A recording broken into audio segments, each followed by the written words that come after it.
Hi there, Luke here with episode 10 of our Eurotrip 2020 travel series, where we take you along on our multi-month trip that we took in the summer of 2020 to the areas of France, Luxembourg, and regions of Portugal.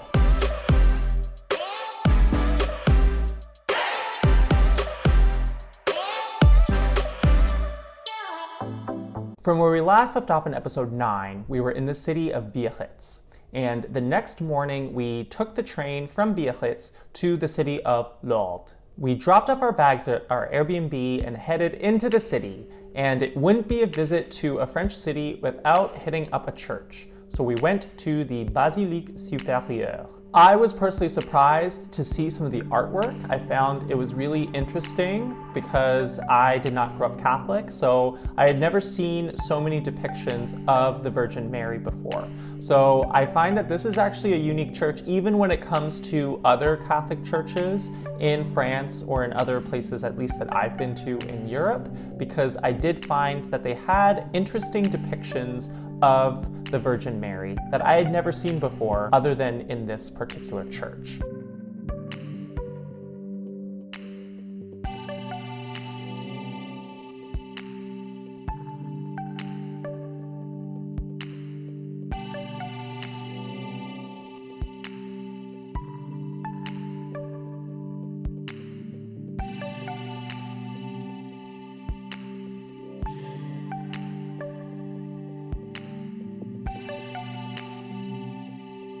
After this, we took the funicular up from the city to the mountain summit of the Pic du Jer, where we enjoyed just a small little hike and enjoyed a little bit of a break away from the city itself.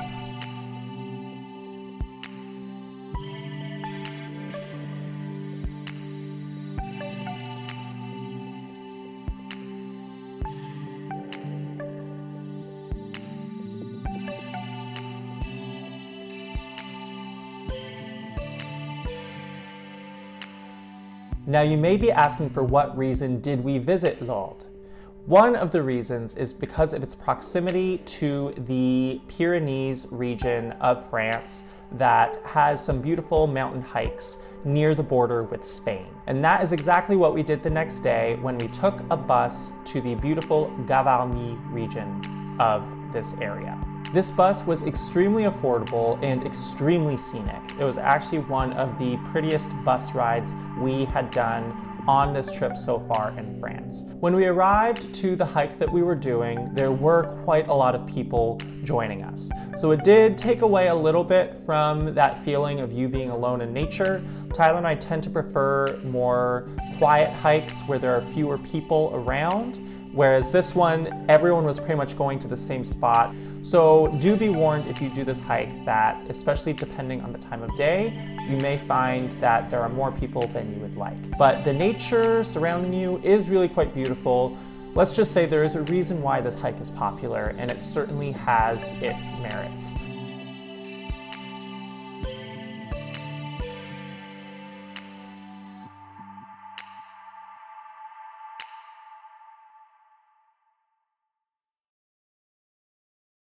The next day was quite busy for us because we had a number of different areas and towns to visit throughout the day. So we got up early in Lourdes and headed to the city of Carcassonne. The main attraction of Carcassonne is the beautiful medieval walls that surround this small town. Walking in this town does feel like you've stepped into another era, and it really does feel like you've went back in time. We loved walking along the ramparts and just enjoying that, as well as snaking through some of the alleys of the old town.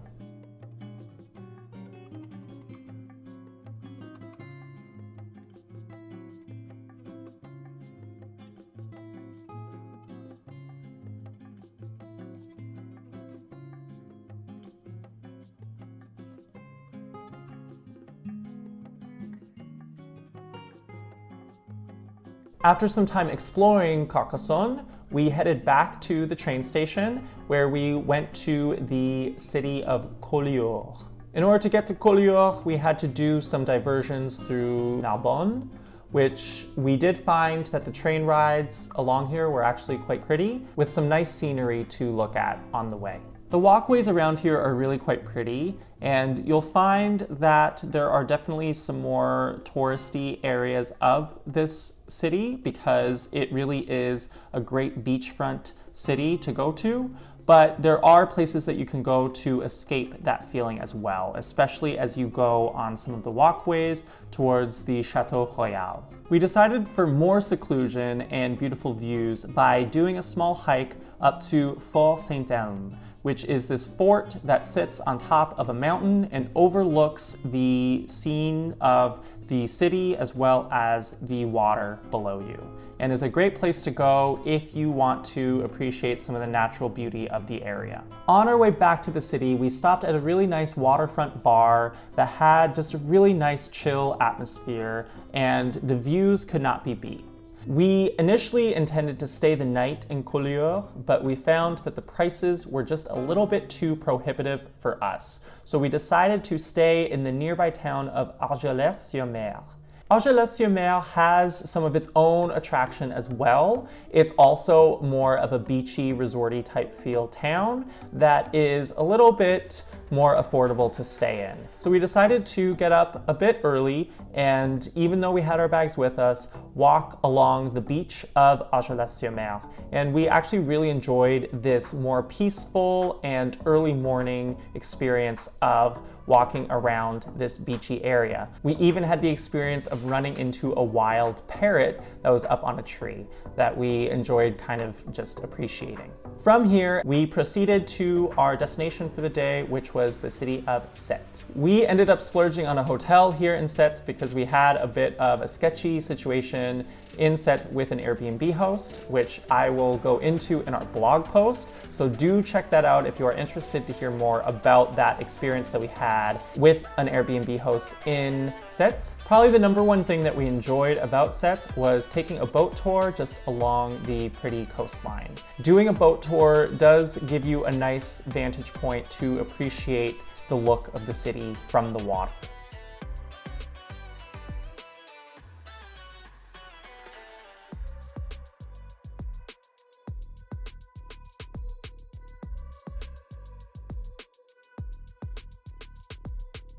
After the boat tour, we ended up picking up a tasty treat that this region is known for, which are called tilleuls.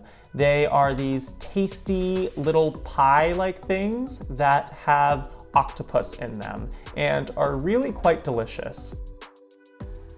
All right, everyone, that is it for this video. I hope you enjoyed maybe learning a bit more about this particular region of France. If you liked this video, be sure to give it a thumbs up and subscribe if you haven't already. In our next video, we'll be continuing our experience in France with a bit more of a historical focus in the cities of Nîmes, Avignon, and Arles. See you then. Bye.